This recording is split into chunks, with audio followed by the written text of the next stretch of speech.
আসসালামু আলাইকুম রাহমাতুল্লাহি ওয়া বারাকাতুহু। খামার বাড়ির ভিডিওতে সবাইকে স্বাগতম। অনেকে আমার কাছে জানতে চান যে আসলে ছাগলের ফার্ম করতে কত টাকা লাগে, কতটা ছাগল দিয়ে শুরু করছেন, কি অবস্থা, কেমন কি? তো এই পুরা বিষয়টা আমি আজকে ইনশাআল্লাহ ক্লিয়ার করব। সো আমি যেটা করেছিলাম, আমি হচ্ছে ৩টা ছাগল দিয়ে শুরু করেছিলাম। তো অনেকে বলে যে অনেক ছাগল দিয়ে শুরু না করলে হয়তো দেরি হয়ে যাবে ফার্ম বড় হতে। আমি আসলে এটাকে পাইলট একটা প্রজেক্ট হিসেবে শুরু করি যে আসলে এখানে আমি সাস্টেইন করতে পারবো কিনা।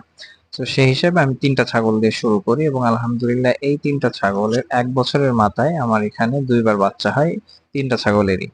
অর্থাৎ ২ বার করে বাচ্চা আমার ফার্মে এই পর্যন্ত এই ৩টা ছাগল দিয়ে ফেলছে।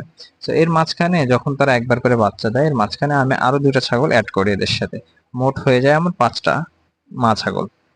এই ৫টা মা ছাগলের থেকে আমি আলহামদুলিল্লাহ গত ১ বছরে, আমার ফার্মের বয়স ১ বছর, গত ১ বছরে আলহামদুলিল্লাহ আমি প্রায় ১৯টা প্লাস বাচ্চা এখান থেকে পেয়েছি। ১৯টা প্লাস বলছি এই কারণে যে আমার বাচ্চা বর্তমানে আছে ১৯টা এবং একটা যেটা পেট থেকেই মরা হয়েছিল, ২টা বাচ্চা হয়েছিল, একটা মারা গিয়েছে। তো এইজন্য বলছি এখানে প্রায় ২০টার মতো বাচ্চা আমার ফার্মে গত ১ বছরে হয়েছে মাত্র ৫টা ছাগল থেকে। এটা কিন্তু অবিশ্বাস্য মনে হতে পারে। তো কয়েকটা ছাগলের ৪টা করে হয়, এজন্য অ্যামাউন্ট অনেক বেড়ে গেছে। তো এইজন্য আমি বলি যে আসলে ফার্মে ছাগল বাড়তে দেরি হয় না, তবে আপনাকে অবশ্যই শিখতে হবে। এজন্য শেখার ক্ষেত্রে অবশ্যই কম ছাগল দিয়ে শুরু করতে হবে যাতে আপনি প্রথমেই বড় ধরনের কোনো প্রবলেমের সম্মুখীন না হন। এজন্য আমি পাইলট প্রজেক্ট হিসেবে আমি সাথে কিছু হাঁস রেখেছিলাম, সাথে অন্যান্য প্রজেক্টও করেছি। সবগুলো বাদ দিয়ে আমি এখন ছাগলে আসছি।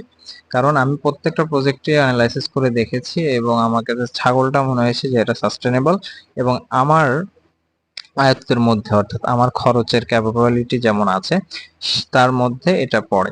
তো আমি যেহেতু এখনো গরু কিনা বা গরুর ফার্ম করার মতো সামর্থ্য আমার হয়নি, সেক্ষেত্রে অবশ্যই ছাগলটা আমার কাছে বেটার মনে হয়েছে এবং যখন আমার কাছে সেরকম পরিস্থিতি আসবে হয়তো আমি গরুতেও শিফট করতে পারি। তো এই জিনিসটা আমার কাছে মনে হয়েছে যে না, ছাগলে অবশ্যই সম্ভাবনা আছে এবং এখানে কাজ করলে অনেক কিছু করা সম্ভব।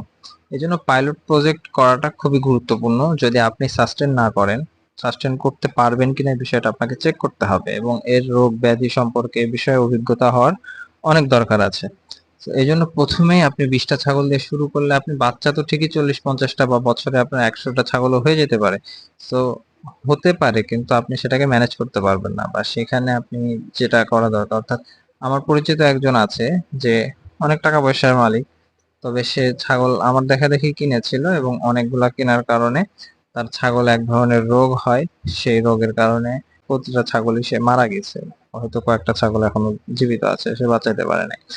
তো বাঁচানোর মালিক তো আল্লাহ, কিন্তু এই যে বিষয়টা, অর্থাৎ একসাথে এত ছাগল আসলে মেনটেন করা সম্ভব না বা কোনো ধরনের রোগ ঢুকে গেলে, কোনো ধরনের রোগ ধরে গেলে কিন্তু একের পর এক শেষ হতে থাকে।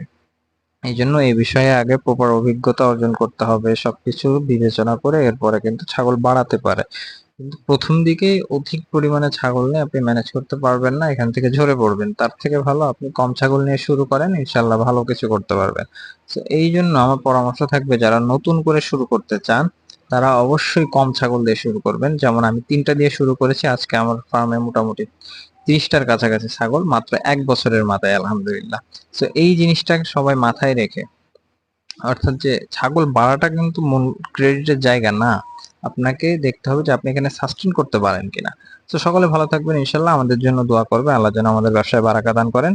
আসসালামু আলাইকুম ওয়া রাহমাতুল্লাহি ওয়া বারাকাতুহু।